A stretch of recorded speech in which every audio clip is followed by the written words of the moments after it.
In a nutshell, Deshaun Watson had these allegations hovering over him for the entirety of last season. He did not play. It wasn't a league suspension, but his team at the time, the Texans, simply didn't play him for the whole year. Right. So he had a de facto suspension, though he got paid.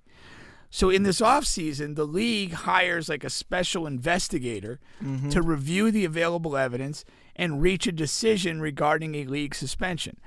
That drug on right to the eve of training camp, and they came back and said 6 games. Right. There was a public backlash to this suspension. People got upset. They didn't think it was enough. And now the commissioner, who is just a fucking flagpole. I mean, whatever direction the wind blows, that's what he does. He stands for nothing. He represents nothing. He's just trying to save face. But he's so bad at it. And like I said, they could have done commissioner's exemption list for all of last year. Let this play out. They didn't do that. No. Then he does the move of the special prosecutor, presumably because he didn't want to look like it was, some sort of inside job or whatever. And don't lose the fact that they chose a woman to do this. Like, for sure. Like that was a part of it. Right. You know what I mean? Right. And now because there's backlash, he's like, wait, I think we need to revisit this, and I think at least a year is appropriate. His 2 words were egregious and damn, I just had the word on top of my tongue. Egregious and predatory behavior. Right. They use predator with R. Kelly. They use predator with mystical. Like, these are actual terms they use with these people. Christopher Hansen does the Predator. Sexual Predator's Kitchen. Like, how is Deshaun Watson a predator? That's just, I don't understand. Well, no one can convince me of that.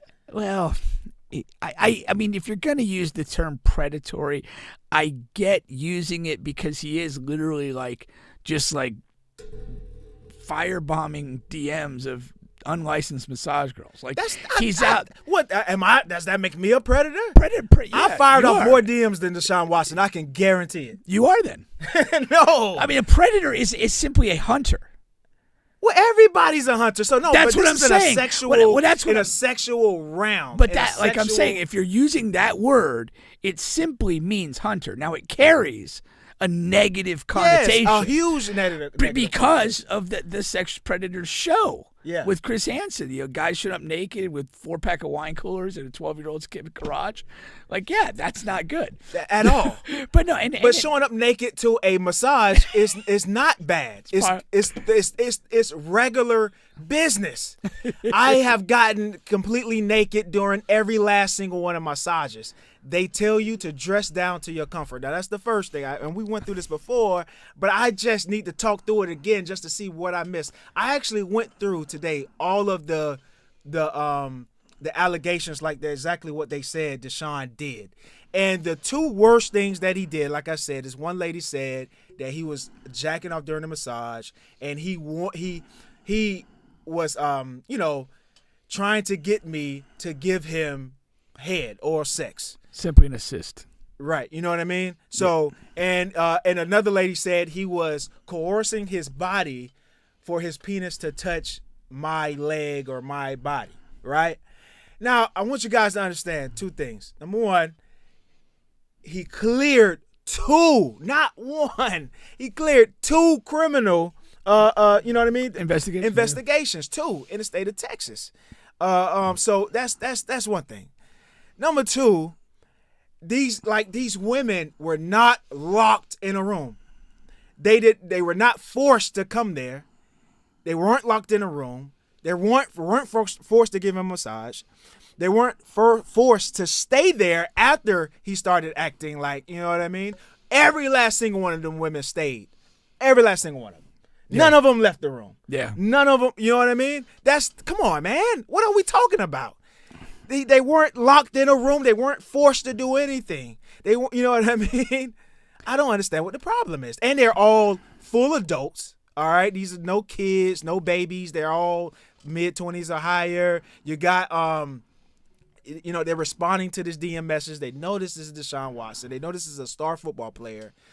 They know some of them that aren't massage therapists know they aren't massage therapists. But okay, yeah, I have to say this. But for any of these women that are not licensed massage therapists, and they're hit up in a DM about massaging a celebrity, your level of naivety to not think that something else might be in work is absurd.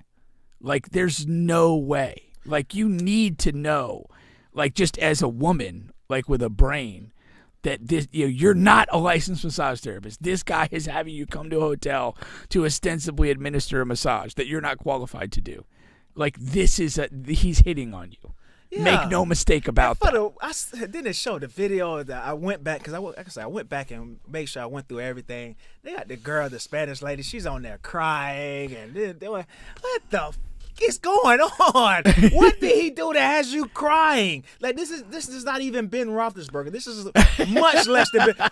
Why are you crying? And they gotta hand her tissue. Like, this man did not touch you. He did not touch you. Okay.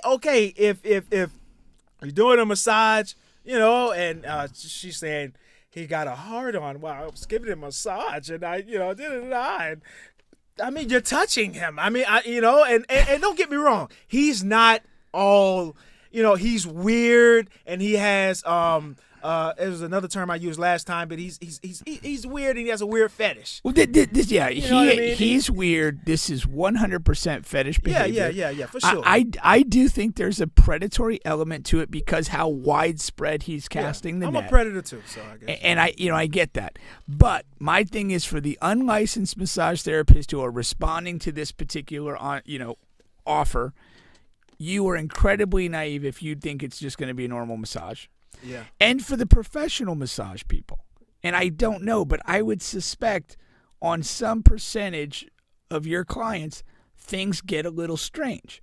Yes. And you probably have been in situations before, and you've probably developed some sort of tactics that, like, when somebody's behaving in an inappropriate way, that you withdraw yourself from the situation. Or let them, and set a boundary that, hey, this is not what we're doing right now, and if you want me to continue, I will do this.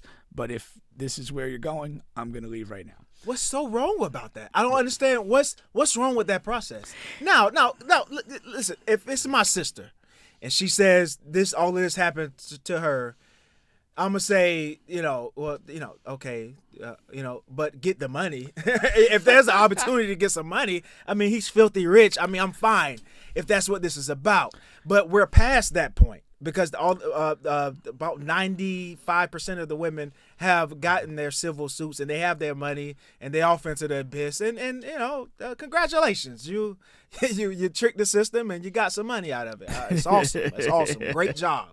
But now we're talking about the NFL trying to deem him, trying to get him more punishment, trying to give him more punishment on top of what he's already received. But to me, this is a pattern of disciplinary behavior on the part of the league that is just unacceptably incompetent. They do this all the time. Yeah. They don't know how to make decisions in these situations. They had the Ray Rice thing blow up in their face when the video came out, and it was ridiculous that they didn't have the video or think to get the video. And they've had countless other things where it's just, at this point, they have no confidence in their ability to handle any of these situations. Yeah. And so they kind of just do these half measures, trying to gauge which way the wind's blowing, and then do that. And again, they thought in getting the woman, special investigator and independent of the league office, that they did everything right then. And then when her decision caught flack, now they feel they've got to come up with something else. I don't think I have concerns about this being any sort of due process. Yeah. Like, what exactly is the standard that you're operating under? If I'm the Players Association or Players Association president, I am blowing up the league office on this, because this just, you selected this prosecutor, this investigator. They've rendered a decision. We'll accept that decision and live by it 6 games, and let's move forward. For you to jump out of that and try to come into something else, it's just dirty. Yeah. It's dishonest, and it's foolish. And then all of these bozos on TV, not one of them is taking this stance. And I know you have to, but not one. I don't like not one is seeing it in the true form that it is. That's I don't know. That's surprising as well. Well, here's my another thing about this that I think is insane. The longer you drag this out, the longer it's an uncomfortable story for the league. Yeah. You take the 6-game suspension, the league season starts, we got 6 weeks of football, teams are winning, teams are losing, there's storylines everywhere. And in week 7, Deshaun would come back and there would be a lot of talk about it. Yeah. And then guess what? The next story is going to be, are the Browns any good and does he play well? That's it. And if the Browns have a poor season, by December, January, nobody gives a damn about Deshaun Watson and the Browns. No. If the Browns are very good and Deshaun plays very well when he returns to action, it's going to be a good story of look at him playing well. Look how good the Browns are. What a great move to get rid of Baker Mayfield. I mean, there's such a thing as controlling the narrative. And when you do that, sometimes you got to take the bitter pill and swallow it and be unpopular for a period of time. But, don't drag this out like your product is football. You own a day of the week, as they say.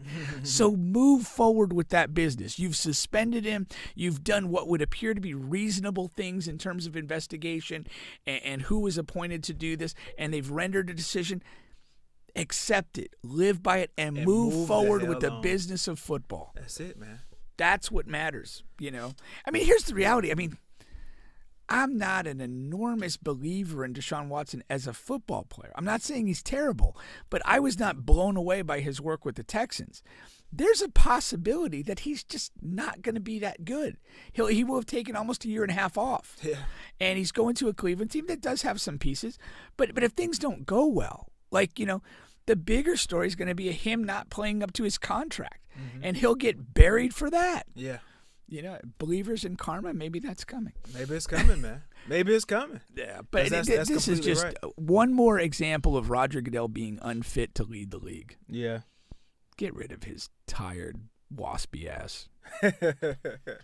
Well, we'll see where that story goes. It's going to continue to annoy us. What I'm saying is, if he gives him the 1-year ban, or if he sticks with the 6 games, it's his decision. So he's already come out with that firm statement. Yeah. So it's looking like a year, but maybe they're trying to banter for even longer. So that's what I mean by we'll definitely see how that completely unfolds there.